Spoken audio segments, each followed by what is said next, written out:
Maraming teorya ng konspirasyon tungkol sa halos lahat ng paksa ang kumakalat sa internet. May ilang tao na naniniwala na ang mga gobyerno sa buong mundo ay sinusubukang pabilisin ang katapusan ng mundo. May naniniwala na hindi totoong naganap ang paglapag sa buwan o may mga sikat na napalitan ng kamukha at iba pa. Numero 20. Karamihan sa atin ay pamilyar sa terminong Big Brother. Ang katagang unang ginamit sa nobelang dystopian na 1984 na isinulat ni George Orwell noong 1948 at itinuturing pa ring obra maestra hanggang ngayon. Sa aklat, inilalarawan ni Orwell ang hinaharap na pinamumunuan ng isang pamahalaan ng mundo. Panahon ito ng paniniil kung saan ang mga tao ay pinipilit sumunod o dinadala sa lihim na Room 101 kung saan sila'y lalabas na wasak ang espiritu at isipan. Pinakatumatak sa aklat ay ang laging pagbabantay at matinding parusa sa anumang maling hakbang o pagrerebelde. Sa totoong mundo, maraming tao ang natatakot na nagiging realidad na ito dahil makikita na ang mga security camera kahit saan. Napatunayan na tinitiktikan ng mga gobyerno sa mundo ang sarili nilang mamamayan. Isang magandang halimbawa nito ay kapag may nag-uusap tungkol sa pagbili ng bagong produkto kasama ang isa nilang kaibigan ng harapan o pasalita. Tapos makikita nilang may mga advertisement na lumalabas para sa mismong produktong iyon. Ilang minuto lang pagkatapos sa isa sa kanilang smart device. Napatunayan na rin dahil sa mga whistleblower na ang mga ehensya tulad ng NSA ay matagal nang nakikinig sa mga tawag sa telepono ng mga tao. Kahit na palagi nilang sinasabi na hindi nila kailanman sisirain ang privacy ng mga tao sa ganitong paraan. Ang resulta nito ay pagtaas ng paranoia sa karamihan ng tao, lalo na't karamihan sa atin ay kailangan ng ating mga device tulad ng cellphone at laptop para kumita ng pera at makipag-ugnayan sa ating mga mahal sa buhay. Nagsimulang dumami ang mga conspiracy theory tungkol dito noong unang bahagi ng mga unang taon ng 2000 nang i-anunsyo na unti-unting aalisin ang analog TV at papalitan ito ng digital TV. Ang Alemanya ang unang sumunod sa pagbabagong ito. Pinatay lahat ng terrestrial analog signal noong 2003. Nagdesisyon ang gobyerno ng Estados Unidos na patayin ang analog signals noong 2009 at kinumpirma na ang internasyonal na deadline ng pagpapalit ay 2015. Pinalitan ito para muling magamit ang analog spectrum. Palalayain ito para magamit sa 4G at 5G broadcast services. Pero ang paglipat sa digital ay magbibigay hin sa mga manunood ng mas malinaw na larawan at tunog habang pinapanood nila ang kanilang mga paboritong palabas. Bukod dito, pinapayagan ng digital na technology ang mas maraming channel na mapalabas sabay-sabay sa parehong frequency. Para sa marami, magandang balita ito dahil mas mataas na ang resolution ng palabas, pero hindi lahat ay sang-ayon dito. Una, tumutol sila sa ideyang wala silang ibang pagpipilian, kundi lumipat at naramdaman nilang may mas madilim pang nangyayaring palihim. Naglabas ng kakaibang pahayag ang mga naniniwala sa sabwatan at marami ang sumang-ayon. Nag-alala sila na ang mga bagong digital TV na kailangan para makapanood ng telebisyon ay lalagyan ng mga nakatagong kamera na susubaybay sa bawat galaw natin habang nasa bahay o opisina tayo. Hindi rin ligtas ang ospital, gusali ng gobyerno at iba pang pampublikong lugar gaya ng bar at restaurant. Pag natapos na ang pagpapalit, halos buong mundo ay sasailalim na sa 24 na oras na pagmamanman at mawawala na talaga ang privacy. Maaring gamitin ang impormasyong ito sa maraming paraan tulad ng pag-aanunsyo at pangkalahatang paniniktik. Bagamat karamihan na yon ay may digital TV, marami pa rin ang hindi komportable sa bahay dahil pakiramdam nila ay binabantayan sila ni Big Brother. Bilang 11. Ang Gravity Falls ay isang animated na serya sa TV na ipinalabas mula Hunyo 2012 hanggang 2016. Bagamat ito ay binibenta para sa mga bata, ang palabas ay may pagkapangmatanda ang dating dahil sa mga dagdag na tema ng sanib ng demonyo at pangmatandang komedya. Ang palabas ay umiikot sa magkapatid na tinatawag na mystery twins, sina Dipper at Mabel Pines, na ipinadala upang manirahan sa kanilang lolo sa tuhod sa isang misteryosong bayan na tinatawag na Gravity Falls. Ipinagkatiwala ni Grant Colston sa magkapatid ang Mystery Shack ang kanyang tourist trap. Naglakbay ang magkapatid sa iba't ibang pakikipagsapalaran para tuklasin ang lihim ng bayan. Ilan pang kilalang karakter ay sina Zeus ang tagapag-ayos, Wendy na kanmadong empleyado, matandang Mang Makake na kusinero, munting Gideon na naging kontrabida, at Stanford may akda ng mga libro at kapatid ni Stan. Isa pang kontrabida sa serye ay si Bill Cipher, ang tatsulok na demonyong gustong sakupin ang Gravity Falls. Ang sabwatan na konektado sa palabas na ito ay maaring magdala sa atin sa landas ng Freemasonry at Illuminati. Napansin ng isang tagahanga na palayaw lang ang Dipper, hindi tunay na pangalan. Itinuro nila na sina Stanley at Stanford na magkapatid ay magkahawig pati mga pangalan, kaya malamang pareho rin ang pangalan ng kambal. Nag-isip ang nagbigay ng teorya ng ibang pangalan kay Dipper na babagay kay Mabel, gaya ng Gabble. Matapos magsaliksik, nalaman niyang ito ay pangalan ng tatsulok na bahagi ng pader sa pagitan ng gilid ng bubong na may dalawang libis. Kaugnay ito sa tema ng palabas at kay Bill Cipher, ang demonyo. May isa pang teorista na nagbigay ng ibang teorya. Itinuro niya na sina Stanley at Stanford ay pareho ng mga prefix sa kanilang mga pangalan. Kaya ibig sabihin, ito rin sana ang magiging patakaran para kina Dipper at Mabel. Iminungkahin niyang pangalan ay Mason, katulad ng Freemason. Sinamahan niya ang mungkahin ng larawan ng Illuminati Pyramid na maling nag-uugnay sa dalawang karakter. Sabi ng iba, 6 ang librong na isulat ni Stanford, pero ang kilala lang natin ay ang pangalawa at pangatlo. May naniniwala na si Zeus ang sumulat ng isa dahil sa kanyang kaalaman sa bayan, at si Old Man Magakit ay may isa na gamit niya sa paggawa ng Doom Machine. May teorya ng sabwatan tungkol kay Lil Gideon, kabilang ang paggamit niya ng anting-anting para guduhin ang isipan ng kanyang ina. Ang kanyang ina ay laging may takot na ekspresyon sa kanyang mukha. Sa isang bahagi ng serye, narinig siyang nagbubulong na mag-vacuum ka lang, na nagpapahiwatig ng takot niya sa nangyari sa kanila ng anak, at parang nasanay na siyang sumunod dito. Sa mga sumunod na season, natalo ang masamang pyramid. Pero may mga tagahanga na naniniwalang buhay pa rin siya at nasa isipan ni Grunkle Stan. Ayon sa mga film theorist, si Cipher ay kumokontrol kay Stan habang natutulog ito at may ilang pahiwatig ng ganito sa palabas. Isa sa mga pangunahing pahiwatig ay nasa 3 journal. Ayon sa journal, posibleng maibalik ang naburang alaala sa pamamagitan ng pagpapakita ng mahalagang larawan at tao mula sa nakaraan. Mas mabilis na kabawi si Stan dahil agad naming sinimulan ang pagbawi. Wala pang 1 oras matapos ang contact.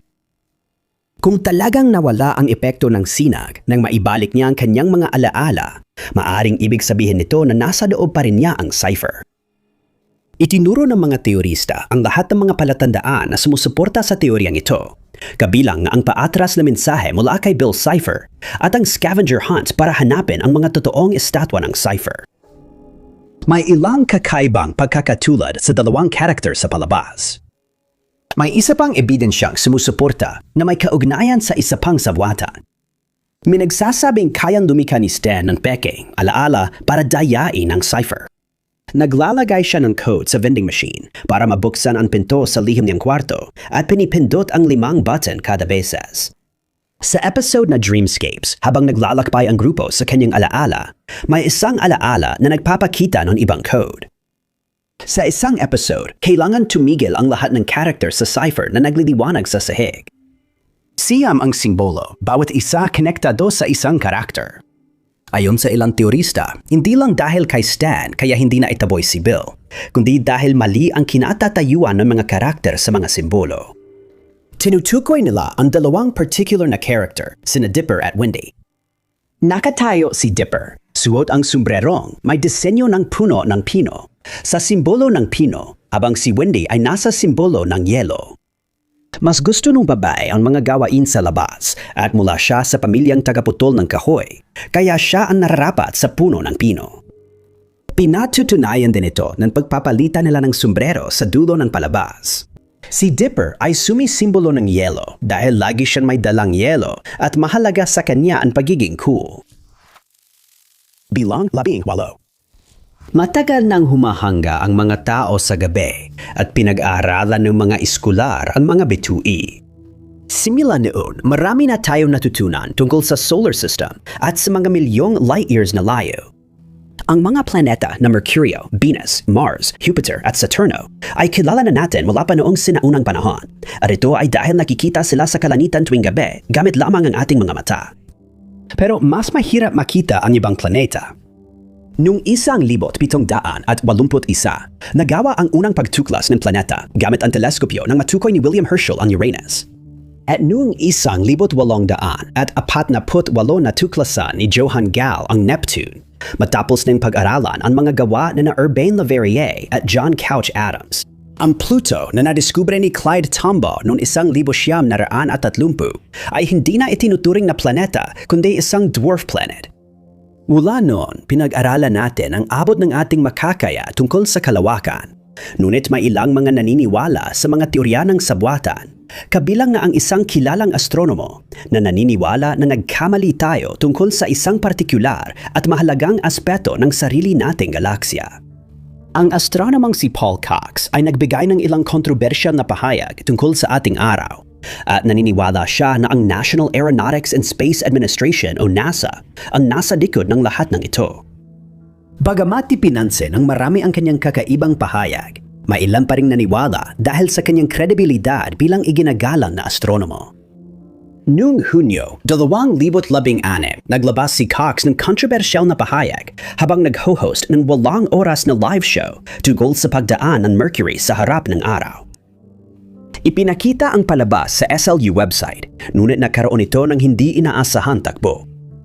Habang tinatalakay ang posisyon ng Mercury sa screen, bigla niyang tanong, baka iniisip mo, ano yung malaking bilog sa tabi ng araw? Kaswalang niyang binanggit na ang mga nanonood ay tumitingin sa pangalawang araw ng daigdig at karamihan ay hindi alam na ito ay umiiral. Nagulat ang mga manonood sa kontrobersyal na pahayag. Una, inakala nilang nagbibiro si Cox, pero kalaunan ay napagtantong seryoso siya. Ipinaliwanag pa niya na ang pangalawang araw na ito ay karaniwang itinatago sa paningin ng publiko ng ilang mga ahensya at isa na rito ang NASA. Ngunit hindi niya nabanggit ang mga pangalan ng iba pang mga ahensyang sangkot sa nakakakilabot na planong ito. Gaya ng inaasahan, agad na nadulot ng ingay online ang mga pahayag na ito. Agad nag-type ang mga blogger na naniniwalang may ikalawang araw na itinago sa atin sa loob ng mga dekada, habang ang iba na may nagpakalat sa social media na niloko tayo ng gobyerno noon pa. Ang problema sa conspiracy theory na ito ay iminugahi ito ng isang tao na hanggang sa sandaling iyon ay iginagalang sa kanyang larangan at nagsagawa ng maraming sariling pananaliksik sa kanyang karera. Dahil dito, agad sumabay ang mga naniniwala sa conspiracy theory at pinuno ng balita online tungkol sa di umano'y panlilinlang. Mabilis na itinama ng mga kapwa astronomo ni Cox na ang bagay na tinutukoy niya nung ginawa niya ang mga komentong iyon ay ang planetang Mercury na siyang pinag-uusapan niya mula pa noong una.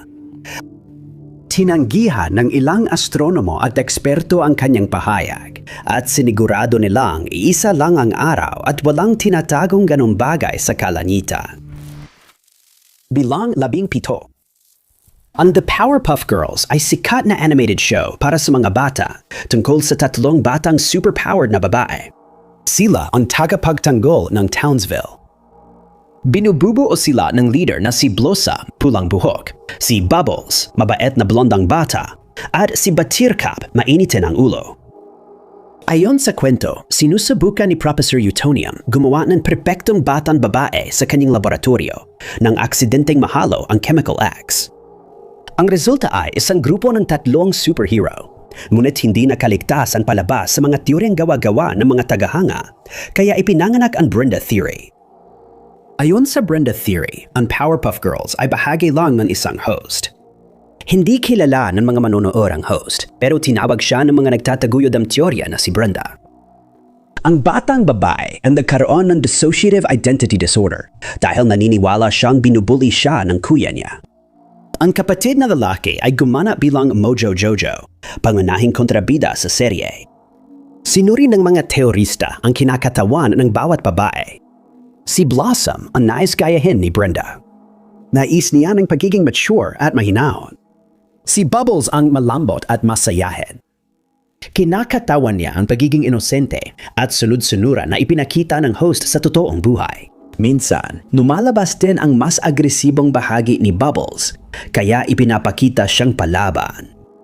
Si Buttercup ang agresibong bahagi na niliha mula sa mga iniisip ng host bilang tugon sa nambubuli. Ang karakter na ito ay kumakatawan sa kawanang kasiyahan sa buhay. Bagamat madalas siyang ipinapakita bilang mas marahas na individual, ipinapahiwatig din niya na may mga nakatagang lalim, ngunit ang mga lalim na iyon ay nakalaan para kay Bubbles. May isang teorista na nagugnay sa kapatid na lalaki sa Rowdy Rough Boys.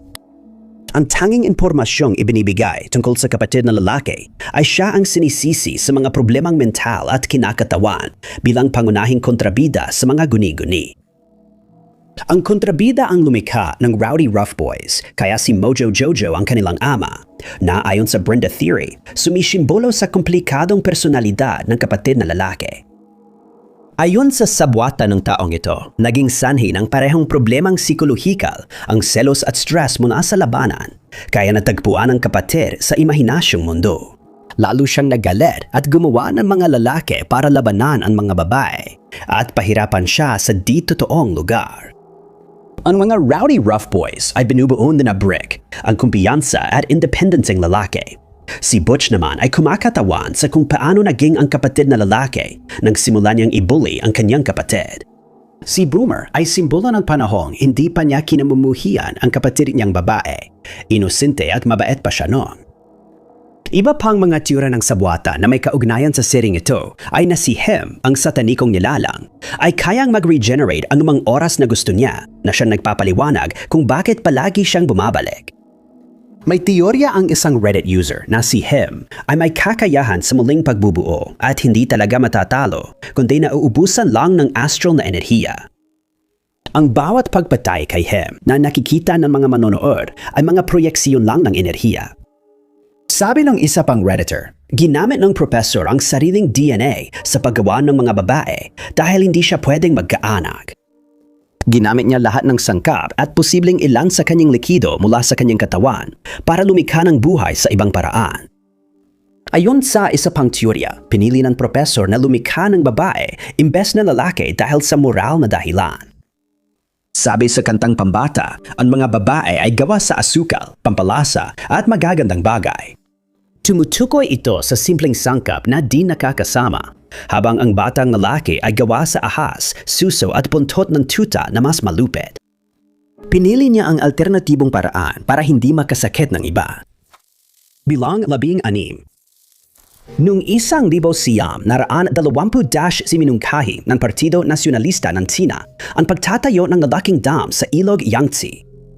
Ang proyekto na kilala ngayon bilang Yangtze River Three Gorges Water Conservancy Project ay ipinagpaliban ng ilang taon hanggang 1,900 at 53 na nagpasya silang magsagawa ng pag-aaral ng posibilidad at pumili ng lokasyon. Isa sa mga pangunahing dahilan ng pagtatayo nito ay upang makontrol ang mapaminsalang pagbaha na nangyari kapag umapaw ang ilog sa mga pampang ito. Ngunit magbibigay daan din ito para maging posible ang kalakalan sa loob ng bansa at maaari rin itong gamitin upang makalikha ng kuryente para sa ilang lugar sa bansa. Maraming tao ang agad sumuporta, ngunit may ilan na inisip na masama ang ideya ng proyekto. Nag-alala silang baka gumuho ang dam at mahigit 1,300,000 tao ang mawalan ng tirahan at posibleng masawi. Kung mangyari ito, maraming pook kultural at archaeological ang mawawala at mawawalan ng kabuhayan ang mga nakatira sa tabi ng ilog.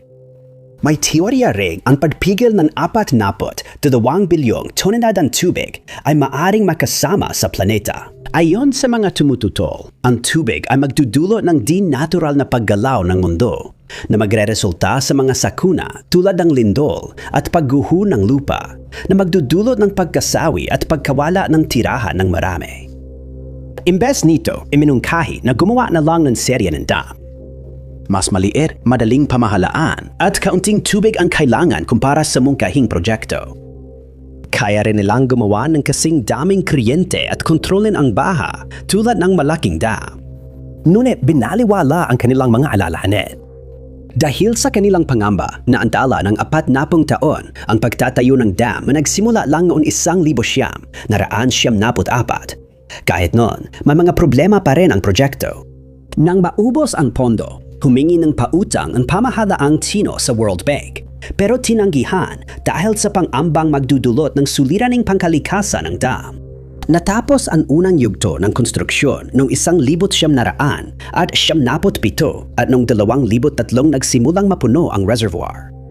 Dahil dito, mga 1,200 mahalagang puok archaeological ang tuluyang nawala.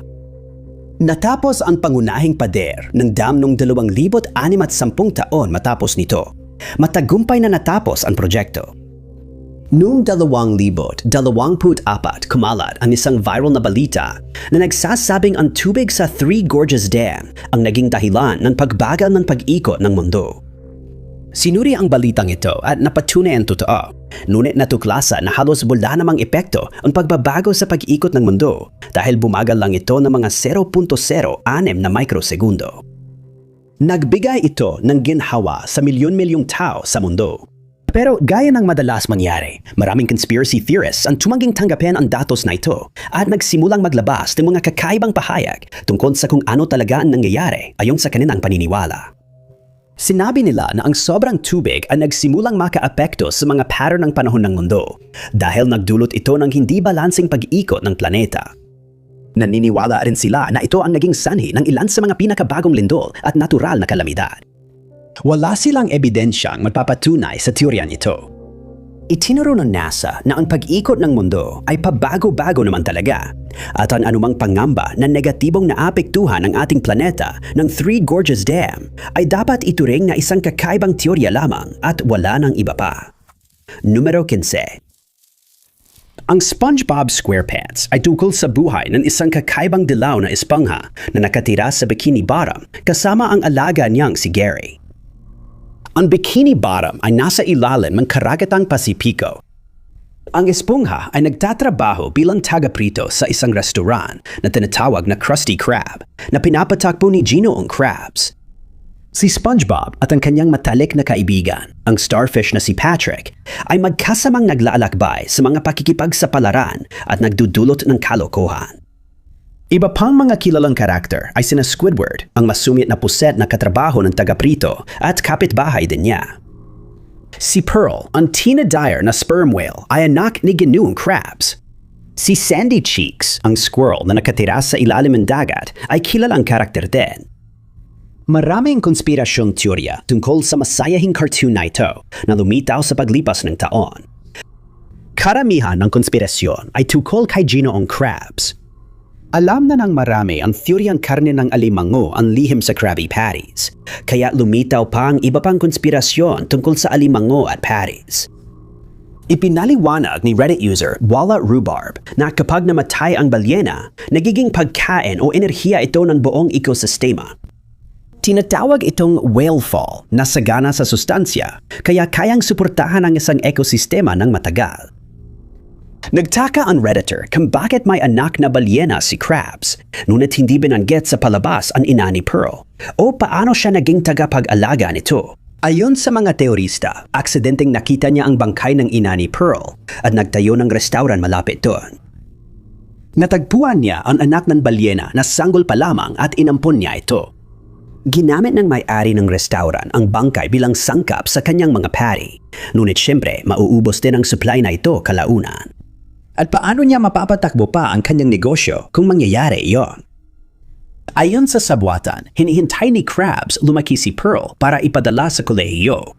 Pero sa totoo, niluluto at inihahain siya sa mga customer. Matagal na sigurong ginagawa ito ni Krabs at walang nagtatanong o nakakaalam. May teorya na ang parehong karakter ay inilalarawan bilang mamamatay taong baliw.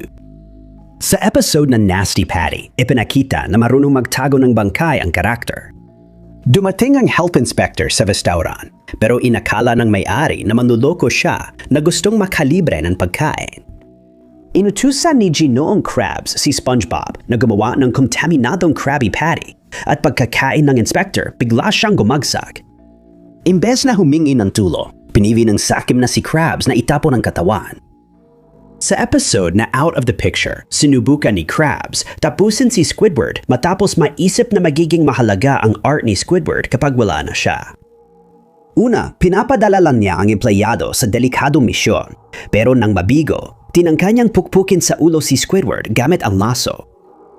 Ang eksenang ito ay nagbigay ng parehong pakiramdam tulad ng sa The Shining ni Stephen King. Sa buong cartoon, ang partikular na karakter na ito ay nagpapakita ng malinaw na kakulangan ng empatiya at hindi pagpapahalaga sa kapakanan ng iba. Hindi na kami magtataka kung sinusubukan niyang palakihin si Pearl bilang tagapagtustos ng karne. Bilang 14. Sa heograpiya, natutunan natin na ang lindol ay dulot ng biglaang paglabas ng enerhiya sa mga fault line ng mundo dahil sa paggalaw ng mga tectonic plate. Mukhang hindi tinatangga ng ilang naniniwala sa conspiracy theory kahit ang simpleng kaalamang ito. Isang kleriko wala Iran ang tumutol sa kaalamang ito at naging usap-usapan noong 2010 dahil sa kanyang kakaiba at kontrobersyal na pahayag tungkol sa phenomenon na ito. Karaniwan ang lindol sa Iran dahil mas madalas itong mangyari kumpara sa ibang bansa bawat taon. Sinabing dating Pangulong si Mahmoud Ahmadinejad na posibleng tamaan ng malakas na lindol ang Tehran, kaya iminungkahi niyang lumipat sa mas ligtas na lugar ang 12 milyong residente. Nakakatawang pahayag ito dahil napakahirap ilipat ang maraming tao at marami ang siguradong tatanggi umalis ng kanilang tahanan dahil lang sa takot at hula ng isang tao. Kung ikukumpara kay Qasem Soleimani, mas kapani-paniwala ang pahayag ni Ahmadinejad. Nag-udyok ng galit sa buong mundo si Sadiki nang sabihin niyang ang lindol ay hindi likas na sakuna, kundi dulot umano ng hindi tamang pananamit ng mga kababaihan. Sinisi rin niya ang mga kababaihang nangangalunya, pati na ang iba pang sumisira sa kalinisan at nagliligaw sa mga lalaki. Halos tiyak na labis ang naging reaksyon niya dahil sa katotohanang maraming kapataang babae sa Iran ang tumatangging sumunod sa mga alituntunin ng Islam tungkol sa pananamit na nagbabawal sa kanila na ipakita ang alinmang bahagi ng kanilang katawan sa mga lalaking hindi nila kaano-ano, maliban sa kanilang muka, mga kamay at mga paa. Ang kanilang buhok, leeg at iba pang bahagi ng katawan ay kailangan natatakpan kapag sila ay nasa pampublikong lugar. Habang lumilipas ang mga taon, dumarami ang babaeng sumusuway sa mga patakaran na labis na ikinagalit ni Sadiki. Sa sermon, sinabi niyang may banal na kapangyarihang nagsalita sa kanya at sinabing pinaparusahan ang bansa ng mga kalamidad gaya ng lindol. Dagdag pa niya, maiiwasan lang ang mga sakuna kung ang mga babae ay magdadamit ng maayos at pabalik sa relihiyosong ugat nila. Tandaan, ang mga babaeng tinutukoy ay nagdesisyong magsuot ng masisikip na coat at scarf na bahagyang nagpapakita ng buhok na hindi pinapayagan. Nang tanungin kung kailan tatama ang lindol sa Iran, sinabi ni Sadiki na hindi niya alam ang eksaktong petsa, ngunit panahon na lang ang hinihintay bago mangyari ang sakuna. Iminungkahi rin niya na agad dumikas ang mga taga-Tehran o hindi bababa sa 5 milyon sa 12 milyon nitong mamamayan ang lumipat para mabawasan ang posibleng bilang ng mga buhay na mawawala kapag tumama ang lindol. Ang kanyang mga pananaw ay inulit ng Ministro ng Kapakanan ng Bansa na nagsabing ang panalangin at pagsisisi lamang ang tanging paraan upang maiwasan ang sakunang ito at ang mga kababaihang tinutukoy ay dapat magsimunang humingi ng kapatawaran para sa kanilang mga pagkakasala. Nagbabala ang mga seismologists sa Iran na tiyak na tatamaan ng malakas na lindol ang Tehran, kaya iminungkahi ng ilan na ilipat ang kabisera para mailigtas ang mas maraming buhay. Ayon kay Sadiki, kapag hindi nagsisi at tumigil sa kasalanan ang mga kababaihan ng Tehran, sila raw ang magiging dahilan ng malaking sakuna na magdudulot ng libu-libong buhay at krisis pinansyal na tatagal ng dekada. Bilang 13. Ang Phineas at Ferb, isang minahal na Amerikanong animated na serye sa telebisyon na ipinalabas noong 2007 at nagtapos noong 2015.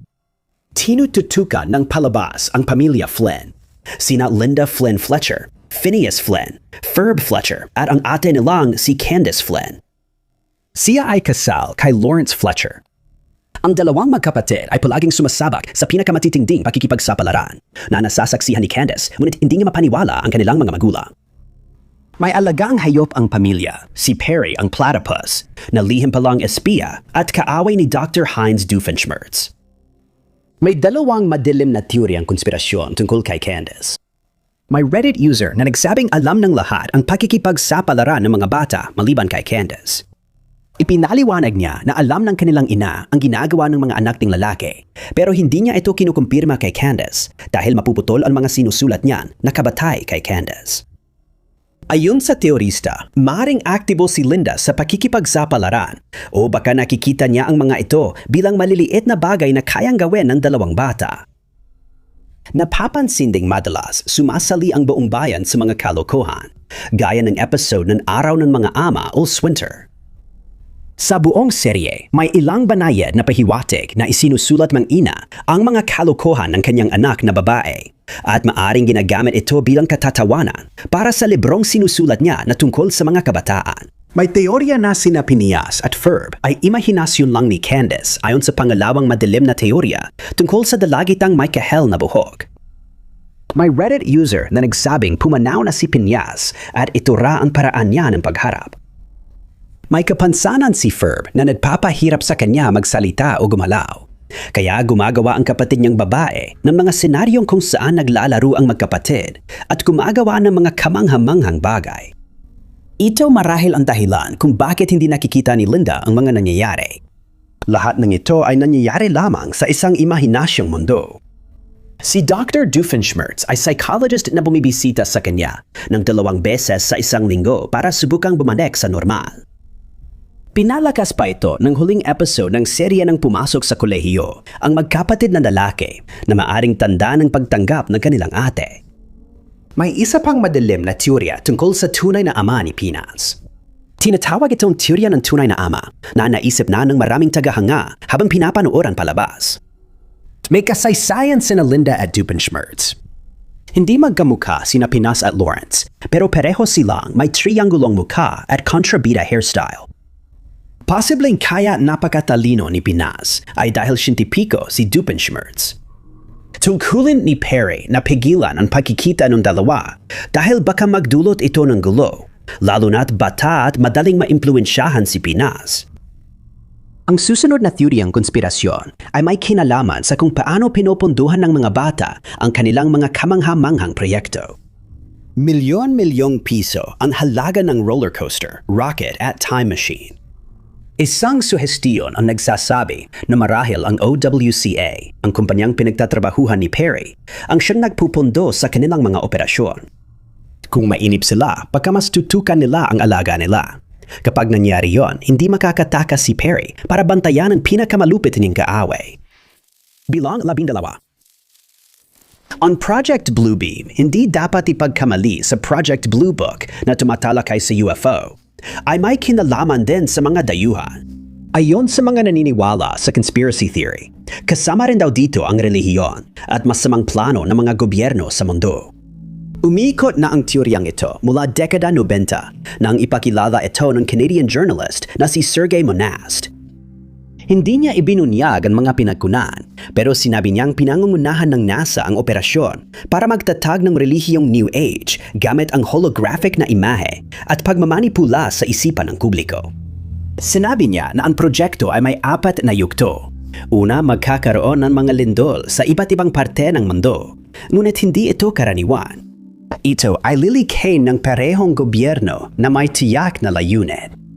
Kapag humupa na ang mga lindol, magsisimula ang mga arkeologo na gumawa ng mga makabagong tuklas sa ilalim ng bagong lantad na lupa. Magdudulot ito ng pagdududa sa ating pagkaunawa sa reliyon at kasaysayan. At maraming tao ang susunod sa New Age na reliyon. Gagamitin ang teknolohiya para magprojekto ng holographic na imahe ng mga Diyos sa kalangitan na makikita ng lahat. Maraming tao ang maniniwalang nakasaksi sila ng mahalagang pangyayari at kailangang sumunod sa bagong relihiyon. Ang susunod na hakbang ay paniwalain ang mga tao na kinakausap sila telepathical. Makakamit ito gamit ang mababang frequency na alon na ayon kay Monast ay magdudulot ng ilusyon ng mga tinig sa kanilang isipan.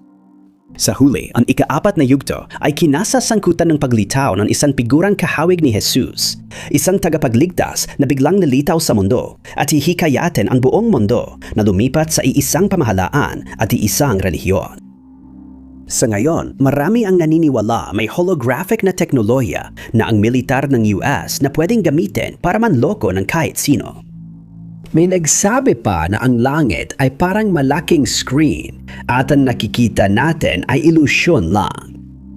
Sabi ni Monast, gagamitin ng NASA ang teknolohiyang ito para magpanggap na may dayuhang pagsalakay at madali raw manloloko ang tao sa kanilang nakikita. Kahit ang pagkamatay ni Monast ay pinagdududahan ng mga naniniwala sa conspiracy theory. Bagamat sinabing atake sa puso ang ikinamatay niya, may naniniwala na pinatahimik siya ng gobyerno dahil sa tama ang kanyang teorya at para hindi niya mabunyag ang kanilang plano. Bago pa niya mabunyag ang iba pang detalye ng kanilang masamang planong sakupin ang mundo. Habang lumilipas ang panahon, nadagdag pa ang HAARP, SpaceX at iba pa sa patuloy na umuunlad na teoryang ito. Lalo pang tumibay ang kanilang paniniwala na niloloko tayo dahil sa padyusbong ng AI na teknolohiya. Ngunit madaling pinabulaanan ng mga eksperto ang mga pahayag na ito. Walang ebidensiyang naipakita kailanman upang suportahan ang kanyang mga pahayag at karaniwang tinatanggap na siya ay nagbubuo lamang ng haka-haka at ipinapakita ang kanyang mga opinyon bilang katotohanan. Wala ring umiiral na holographic na teknolohiya tulad ng sa teorya niya dahil walang gobyerno na kayang iproyekto ang mga video ng pananalakay ng mga alien sa buong mundo ng sabay-sabay. Malakas na ebidensya laban sa teoryang ito ang paulit-ulit na maling hula sa petsa ng pangyayari dahil wala namang naganap na alien invasion.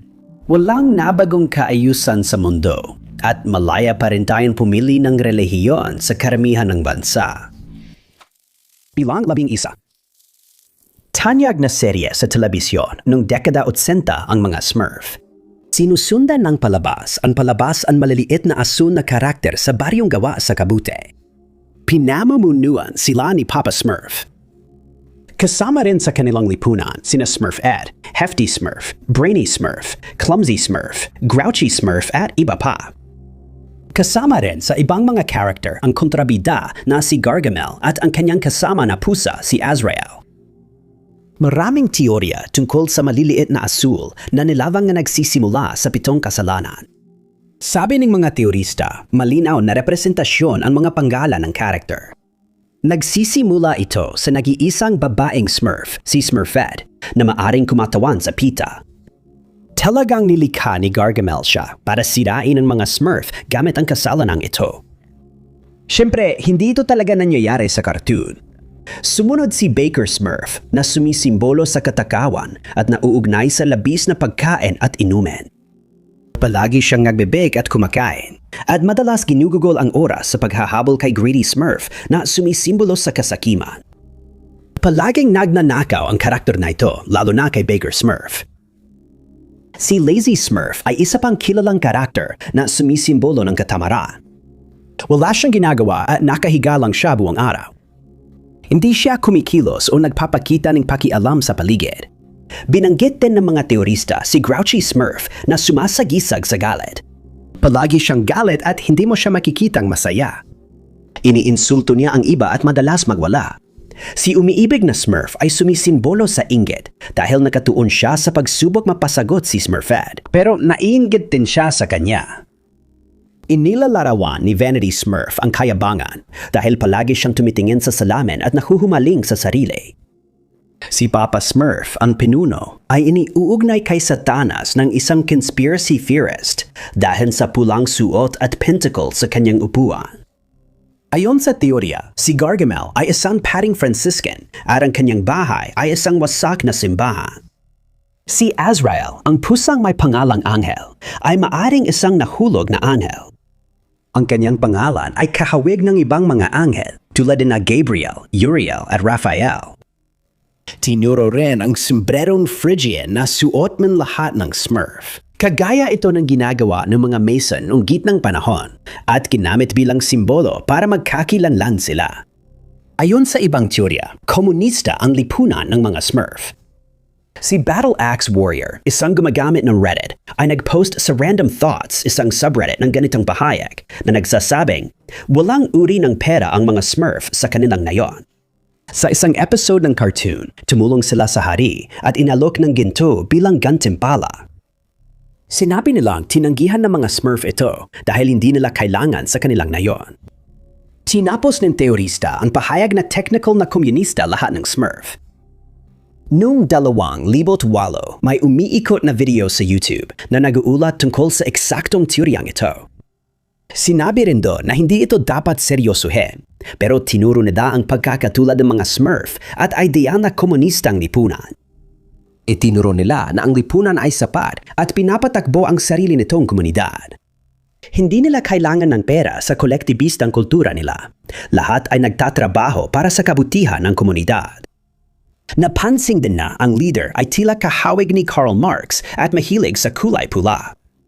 Sa kasong ito, si Gargamel ang walang awang kapitalismo na iniisip lang ang sariling kasiyahan. Sinabi pa sa video na iyon na ang mga Smurf at ang mga pahiwatig na komunista nito ay talagang isang pakana na ginamit upang impluwensyahan ang mga nanonood nito noong panahon ng Cold War. May nagsabing ang Smurf ay acronym ng Small Men Under Red Forces o maliliit na tao sa ilalim ng pulang pwersa. Hindi ito gaano makatwiran dahil ang pangalan ng serye at mga nilalang ay mula sa salitang Pranses. Peng Sempu. Ang Stonehenge ay isa sa pinakamisteryosong monumento na natuklasan. Nabanggit na ang monumentong ito mula ika-12 siglo, ngunit nagsimula lang ang paghuhukay dito noong dekada 20 ng 1600. Si John Aubrey ang unang nagsiyasat ng lugar noong dekada 60 ng 1600 at iminungkahi niyang ang Aubrey Halls na ipinangalan sa kanya ay dating templo ng mga Druid noong unang panahon. Noong ika-18 siglo, pinag-aralan ni William Stukeley ang monumento at natukoy na ang Stonehenge ay mula pa sa panahon ng Bronze. Noong 1882 ito ay idineklarang isang opisyal na protektadong sinaunang monumento. Kahit maraming pananaliksik na ginawa sa lugar sa Salisbury Plain, Wiltshire, England, marami pa ring tanong tungkol sa kakaiba at misteryosang estruktura nito. Napansin natin na ang Stonehenge ay itinayo mga 5,000 taon na ang nakalipas. Ngunit walang iniwang palatandaan ang mga nagtayo kung sino sila o para saan nila bala gamitin ang lugar.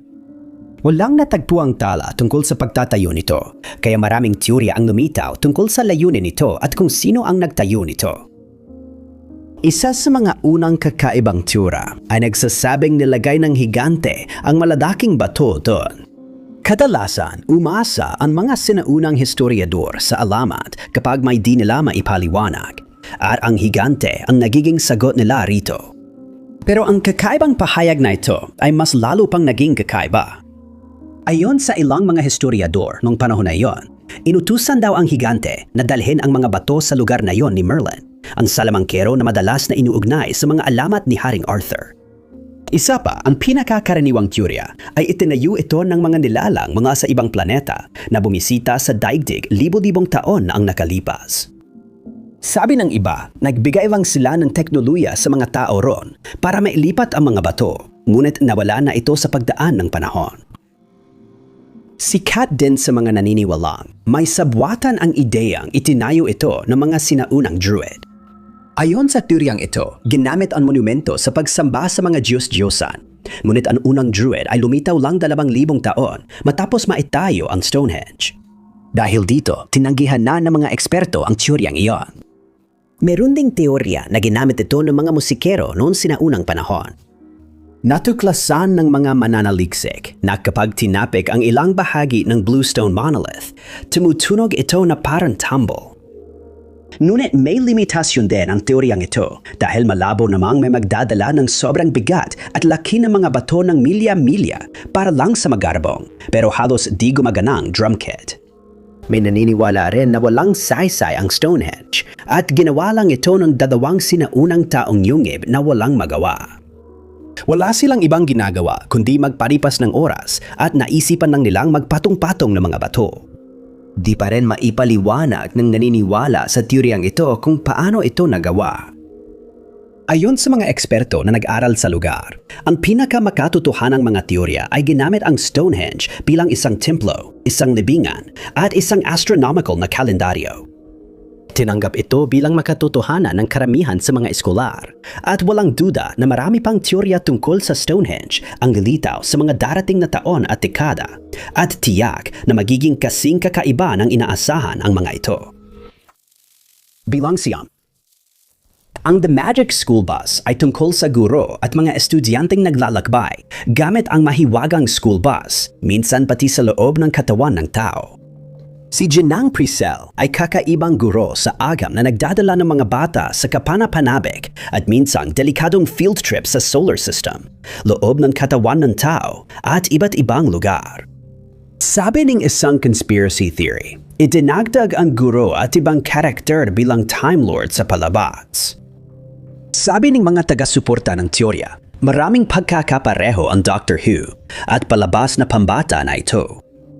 May pangunahing karakter ang parehong palabas na kakaiba at mahilig magturo tungkol sa universo. Magkasama silang naglalakbay gamit ang mahiwagang sasakyan papunta sa nakaraan at kalawakan.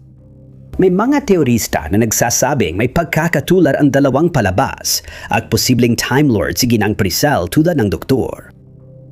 Ang Doctor Who ay British science fiction na serye tungkol sa pakikipagsapalaran ng Doktor, isang Time Lord na nilalang mula sa ibang planeta na kahawig ng tao.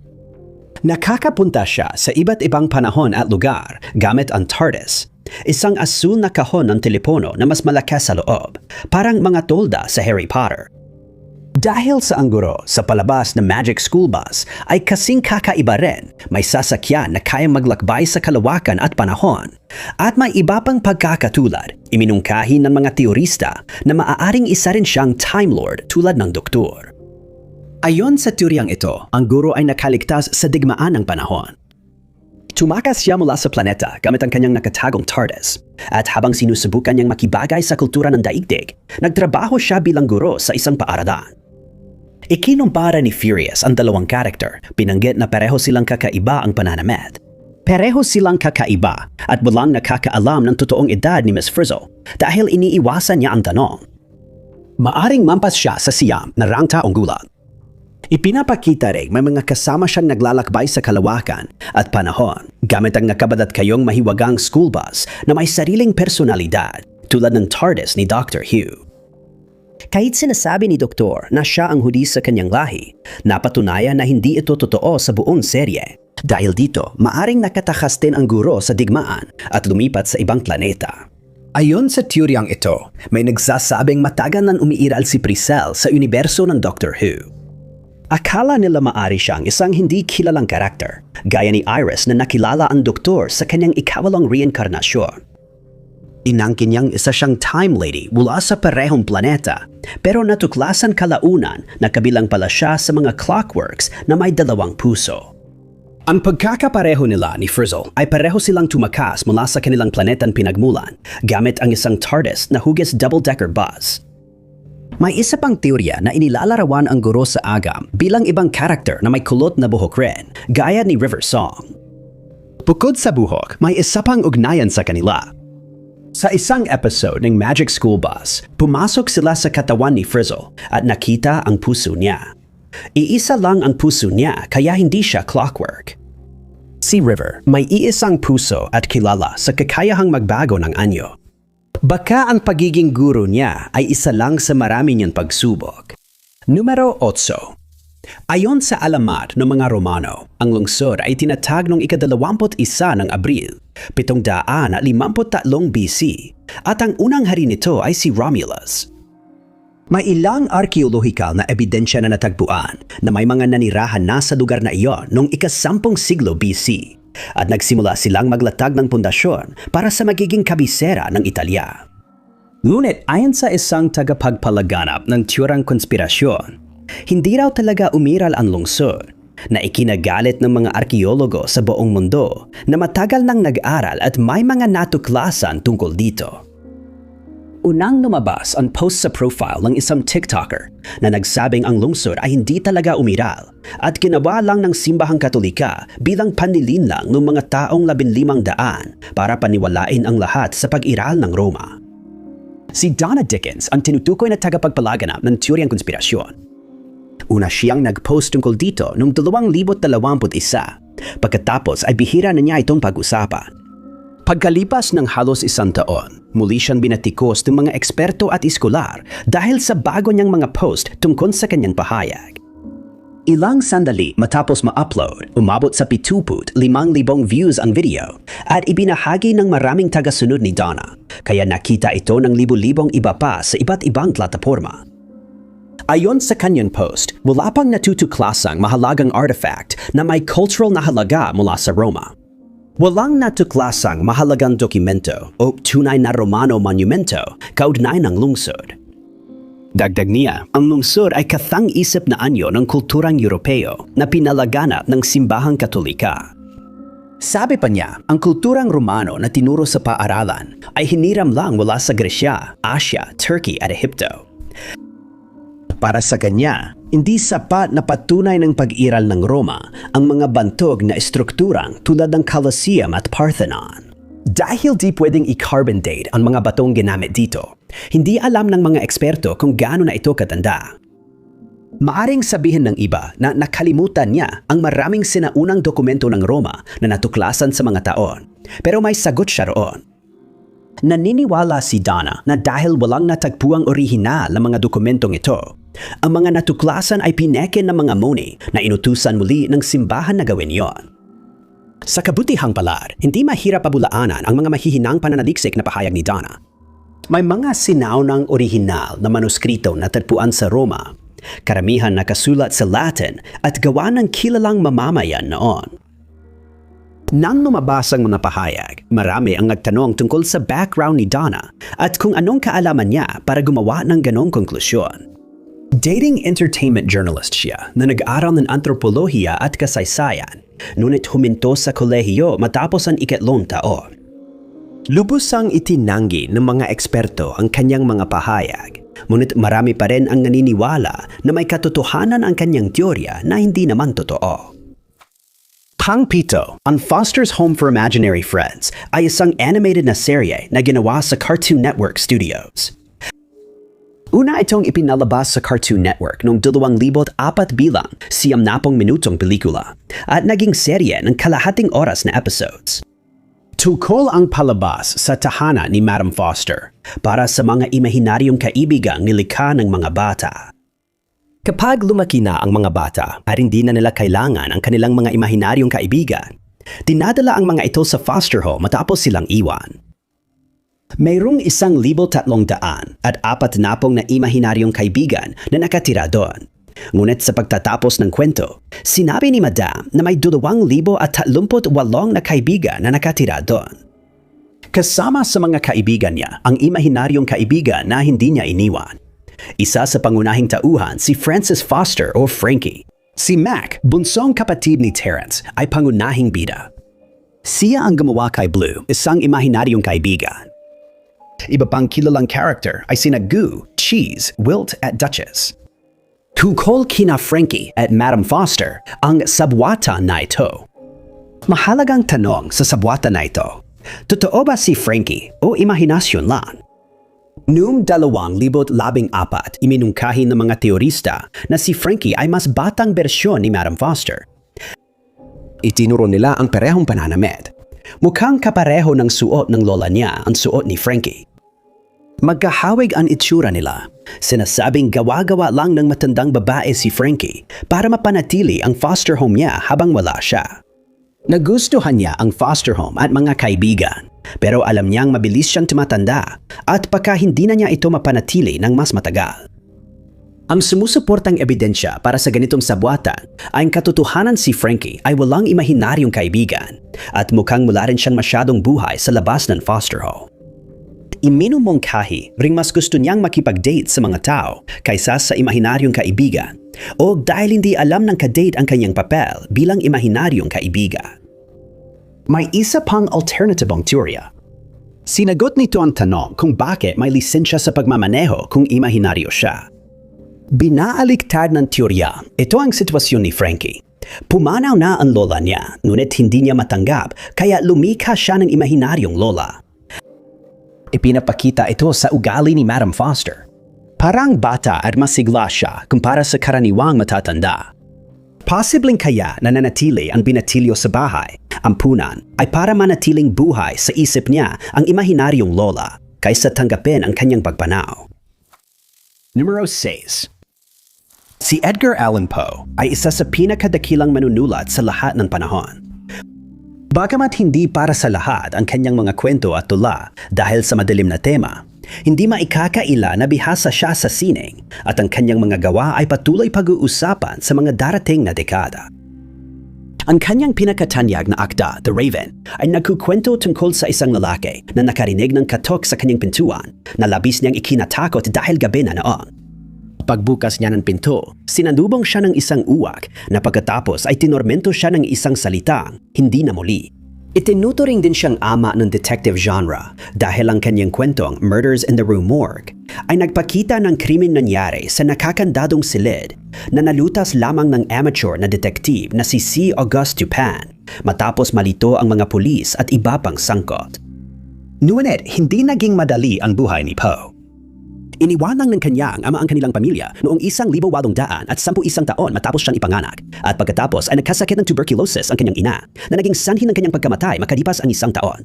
Lumipat sila mula Boston, Massachusetts papuntang London, England noong 1815 ngunit pumalik sa US noong 1820. Nagsilbi siya sa militar at nang mamatay ang kapatid niya, sinubukan niya maging manunulat ngunit hindi naging ayon sa inaasahan. Masyadong madilim ang kanyang mga gawa kaya nahirapan siyang magtaguyod ng maayos na buhay. Pumanaw ang kanyang asawang si Virginia Eliza Clem Poe noong 1847 dahil sa tuberculosis at siya ay labis na na-depress na hindi na niya nalampasan. Nakilala siya sa kanyang mga gawa at tinuturing na unang Amerikanong manunulat na nabuhay mula sa pagsusulat. Bagamat maaring nakamit na niya ang tagumpay sa kanyang napiling propesyon, pinaniniwala ang hindi na siya tunay na naging masaya matapos ang pagpanaw ng kanyang asawa. Ang kanyang pagpanaw ay nananatiling misteryoso at may ilan na naniniwala na mas madilim ito kaysa sa alam ng karamihan. Ang araw na tinutukoy ay 3 ng Oktubre, 1840. Natagpuan si Poe sa Baltimore na halos walang malay at ayon sa mga saksi siya ay balisa at nangangailangan ng tulong. Suot niya ang damit ng iba at paulit-ulit binabanggit si Reynolds.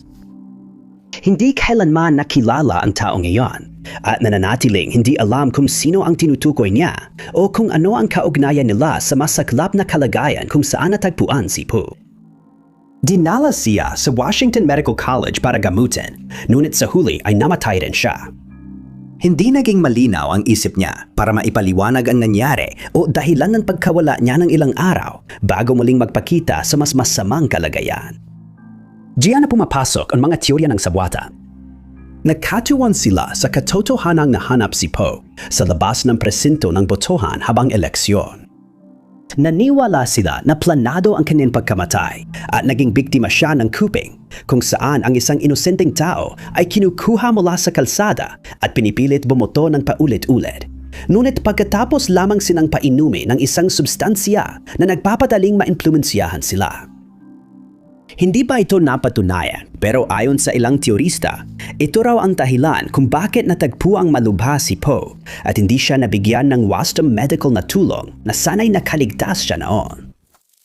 Numero 5. Ang sikat na cartoon na Scooby-Doo ay unang ipinalabas noong 1969 pinangalanan ang Great Dane bilang Scooby-Doo mula sa isang linya ng kanta ni Frank Sinatra. Umikot ang serye sa asong ito at sa kanyang pamilyang Mystery Incorporated. Pinakamatalik niyang kaibigan si Shaggy, isang binatilyong laging gutom. Nandiyan si Fred na mahusay na leader at si Daphne na maganda at may kahel na buhok. Kasama nila si Velma at sabay-sabay silang naglalakbay sa asul, berde at kahel na van para lutasin ang mga pambansa at lokal na misteryo may supernatural na tema. Isa sa mga iba't ibang teorya ng mga tagahanga tungkol sa cartoon na ito ay nagsasabing ang grupo ay naglalakbay talaga upang makaiwas sa sapilitang pagpapasundalo. Ang lohika ay nasa kasagsagan ng digmaang Vietnam ang panahon sa palabas. Ayon sa ilang teorya, may hippie na estilo si Shaggy, habang si Fred ay seryoso at maayos, kaya namumukod tangi siya at parang hindi nababagay sa grupo. Pinaniwalaang sinusubukan nilang magtungo sa Canada para makaiwas sa sapilitang pagpapasundalo, kasama si Fred, ang kanyang kasintahan, at aktivistang si Velma na tumutulong sa kanila. Parang side project lang sa kanila ang paglutas ng misteryo habang naglalakbay sa bansa. May isa pang teorya na mas nakakabahala. Ipinapakita na multo ang 3 karakter na namatay noong dekada 60. Ang sumusuportang ebidensya para dito ay ang kanilang estilo ng pananamit na mukhang mula pa noong panahong iyon. Hindi alam ni Scooby at Shaggy na patay na ang kanilang mga kaibigan. Dahil sa kakulangan ng kaalaman, pinili ng 3 na magpatuloy sa pagtatrabaho kasama sila. Umaasa sila makakahanap ng ibang mga multong maaring mag-recruit sa kanila, ngunit nauuwi lang sa panalin ng bawat kaso. May mga tagahanga ring nagmungkahi na maaring mahikero si Shaggy. Sinasabi nilang kaya niyang dumutang at magpalitaw ng mga bagay na parang may supernatural na kapangyarihan. Unang lumabas ang ebidensya nito sa episode na High Rise Hair Raiser, nang aksidente siya nakapagbigkas ng isang mahika at ng pang-ontra rito. Isang medyo kakaibang teorya ng sabwatan ang nagalarawan kay Scooby bilang konektado sa isang Soviet Space Dog program, kung saan ang mga Soviet ay nagsasagawa ng eksperimento sa pagpaparami ng mga aso upang makalikha ng matatalinong hayop na kayang maglakbay sa kalawakan at posibleng makapagsalita. Pinatitibay ito ng pamagat ng palabas na Scooby-Doo, Nasaan Ka? Sabi ng mga teoryista, hinanap na ng CIA si Scooby mula pa sa unang episode noong Cold War at pagkatapos ng unang paglakad sa buwan.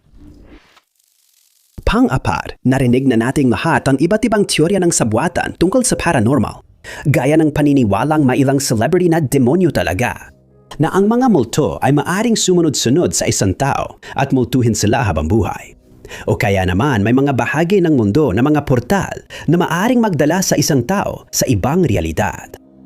At naroon din ang teorya na ang Necronomicon, isang katang-isip na aklat na nilikha ng manunulat na si H.P. Lovecraft, ay totoong umiiral, at na si Lovecraft ay talagang sinusubukang ibahagi ang mga sikreto tungkol sa okulto sa ating lahat nang hindi masyadong alata.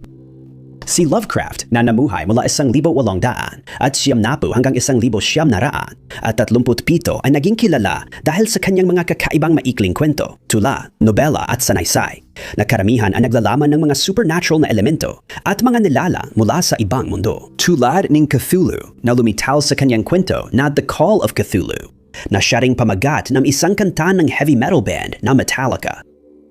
Unang lumitaw ang nilalang noong 1,928 at inilalarawan itong may ulo ng pugita, mukhang natatakpan ng galamay, katawan na parang goma na may kaliskis, at mahahabang makitid na pakpak sa likod. Dandang talampakan ang taas nito at may mga braso at binti na parang tao.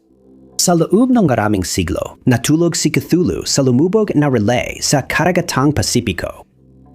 Kapag tama ang ayos ng mga bituin, nagigising ang nilalang at nagkakagulo. Ang mundo ay tinamaan ng matinding sakuna at muntik ng malipol ang sangkatauhan. Ang Necronomicon ay bahagi ng alamat ni Cthulhu at ayon kay Lovecraft, nakuha niya ang ideya at pangalan nito mula sa isang panaginip.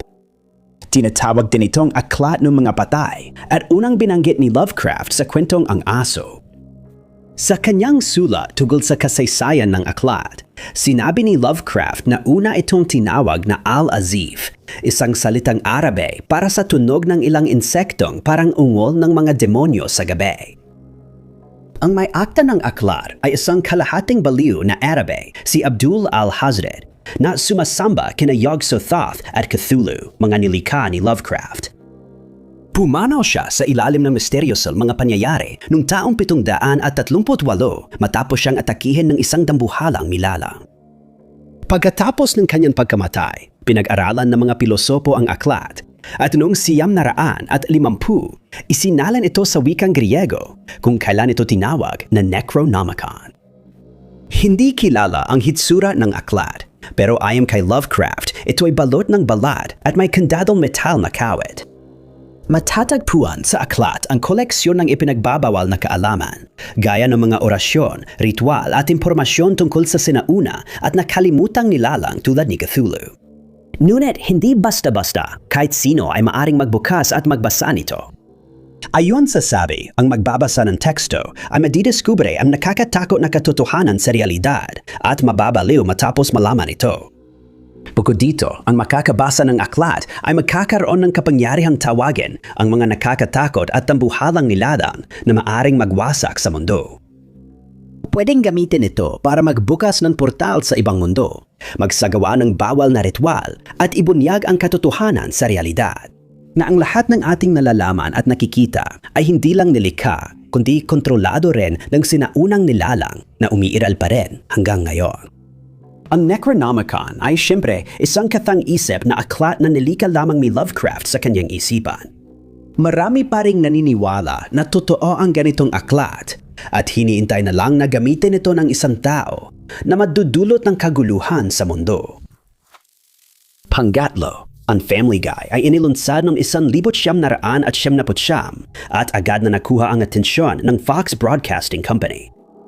Tungkol ito sa magulong pamilya na laging nasasangkot sa kakaibang sitwasyon. Nakatira ang pamilya Griffin sa isang bayan sa Rhode Island at ang palabas ay kakaiba at politically incorrect.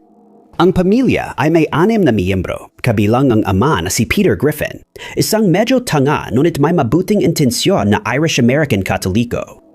Siya ay kasal kay Lois, isang housewife at piano teacher mula sa pamilyang mayayamang sosyalita. Mayroon silang 3 anak, kabilang si Meg, ang kanilang dalagitang anak na daging ginagawang biro ni Peter dahil hindi siya sikat. Si Chris ay isa pa nilang anak na hindi matalino at medyo mataba. Nandun din si Stewie, masamang sanggol na may asal na parang matanda.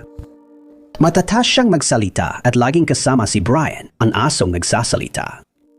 Umikot ang teoryang sabwatan na ito kay Brian, ang aso, dahil naniniwala ang ilang tagahanga na siya ang totoong sumusulat ng palabas. Isang Reddit user ang nagbahagi nito sa isang subreddit at binanggit ang episode na Peter Problems. Sa isang eksena, sinabi ni Brian na may trabaho siya bilang manunulat at sinabi niya, "Tingnan mo ito, lahat ng ito. Ito ang material para sa larawang bubuin ko sa mga salita." Naisip ng teorista, paano kung ang palabas sa kathang-isip ay gawa ng isang nobelang sinusulat pa ni Brian? Ang ebidensya ay nagpapakita na siya ang tinig ng katuwiran. Ang buong pamilya niya ay may mga pinalalaking kapintasan na nakikita sa pamamagitan ng kanyang mga mata. Si Brian lang sa pamilya ang may dahilan kamuhian si Meg at siya rin ang magsasabi kung bakit bastos ang iba kay Meg sa nobela. Dahil parehong hindi matalino sina Peter at Chris para kay Brian, kaya mas pinalalaki ang kanilang katangahan sa palabas.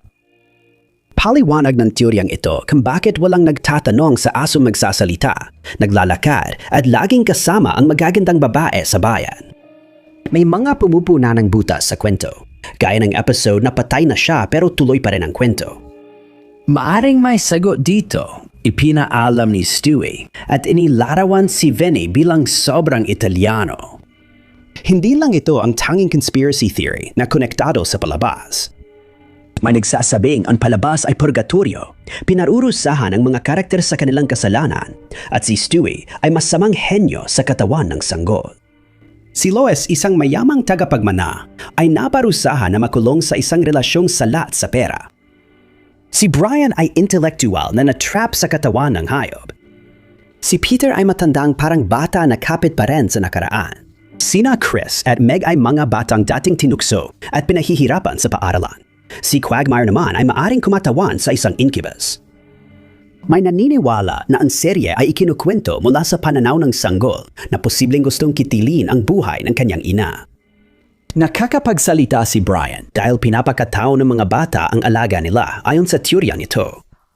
Pangalawa, kabilang sa mga pinakakakaibang teorya ng sabwatan ay ang ideya na hindi totoong umiiral ang buwan, hindi totoong lugar ang Australia, at lahat ng bato sa mundo ay malambot bago mahawakan.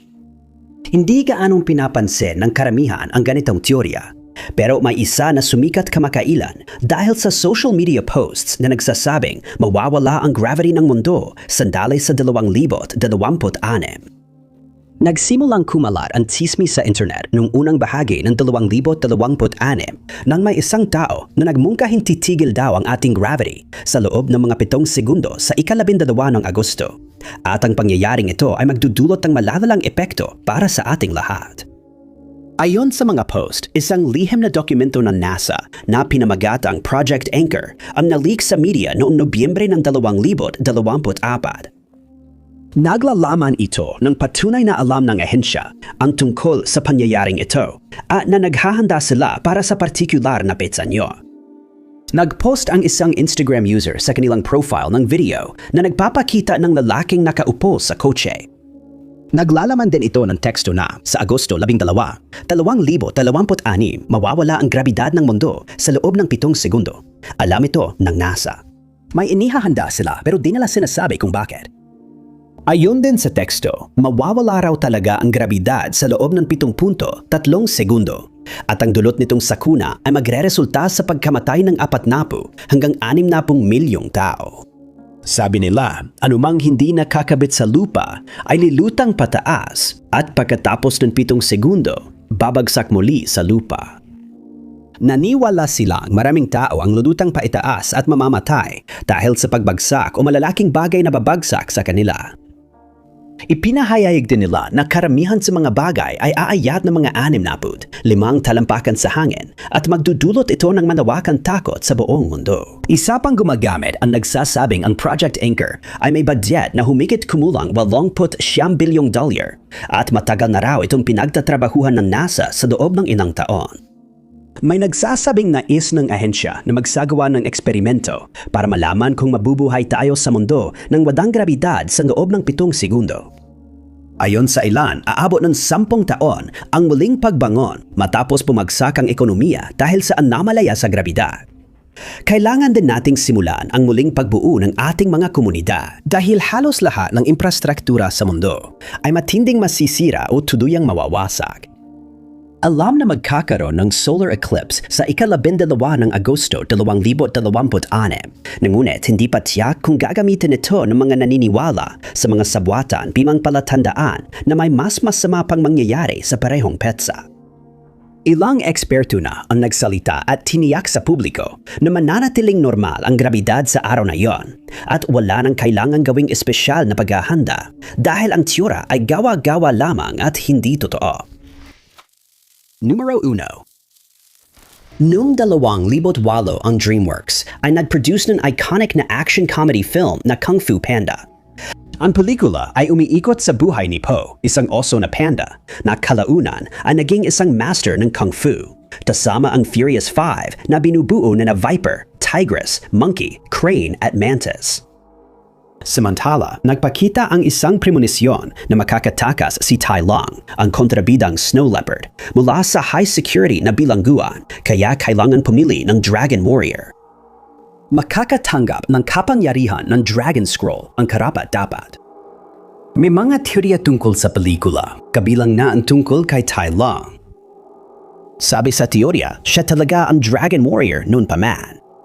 Ipinaliwanag nito na ang karakter na ito ay talagang nagtagumpay sa pelikula, kahit na sa huli ay natalo siya. Sabi ng isang Reddit user, hindi talaga ipinagkait sa kanya ang scroll o ang pagiging Dragon Warrior, kundi isa lang itong pagsubok. Dapat tinanggap ng Leopardo ang pagtanggi ng may kababaang loob bago ibigay sa kanya ang scroll. Para malaman kung karapat-dapat ang alagad matapos ang pagsasanay, hindi agad ibibigay ng dojo ang scroll pagkatapos ng pagsusulit para makita ang kanilang ugali. Kung nagtagumpay sila sa balanse at panloob na kapayapaan habang nagsasanay, matatanggap nila ang pagtanggi ng may kababaang loob. Ang alagad sa kasong ito ay mapapatunayan na sila ay perpekto sa loob at labas. At pagkatapos nito ay ipapaliwanag ng guro ang dahilan at saka ibibigay sa kanila ang scroll. Gayunpaman, hindi nagpakumbaba si Tai Lung. Sa halip, sumabog siya sa galit kaya hindi sa kanya ibinigay ang scroll. Hindi dahil hindi siya karapat-dapat, kundi napatunayan niyang hindi niya nahanap ang panloob na kapayapaan. May teorya rin na ang palabas ay tungkol sa pagiging magulang ng mga asyano. Sina Tai Lung, Tigress, at Po ay sumisimbolo sa 3 uri ng anak na karaniwang nakikita ng mga magulang na asyano. Si Master Shifu ang sumisimbolo sa mga ganitong magulang. Ang Snow Leopard ay sumisimbolo sa Golden Boy na may talento at magandang ugali. Pero habang siya ay lumalaki, nagiging mas palaban siya at kalaunan ay nagiging mapait kapag hindi niya nakukuha ang gusto niya. Si Tigress ay dark horse sa mga bata. Kahanga-hanga ang talento niya, pero di pa rin singgaling ni Tai Long. Mas mababa siya kay Tai Long at hindi niya man lang nasusubukang tuklasin ang mga interes niya. Pinilit siyang sundan ang landas ng iba, pero hindi niya naranasan ang pagmamahal na natanggap ni Tai Long. Lumaki siya ng maayos, pero may sariling laban siyang dinaranas. Si Po naman ang hindi inaasahan. Wala siyang talento at tinatrato siyang parang basura. Walang inaasahan ang guro sa kanya hanggang malaman niyang hindi siya tradisyonal na mandirigma. Hinihikayat niya si Po na tuklasin ang sarili niyang landas at sinanay siya sa ibang paraan. Ayon sa sabwatan, mataas ang tingin ng mga Asianong magulang sa matematika at agham. Kaya may ilang bata na hindi natutugunan ang inaasahan at nakakaranas ng emosyonal na pagpatabaya. Salamat sa panonood mga kaibigan. Kung nagustuhan mo ang video na ito, siguraduhin pindutin ang like button. Huwag mo ring kalimutan mag-subscribe at i-click ang notification bell para lagi kang updated sa lahat ng aming mga susunod na uploads. Ako si Top 5 Unknowns. Makikita tayo sa susunod.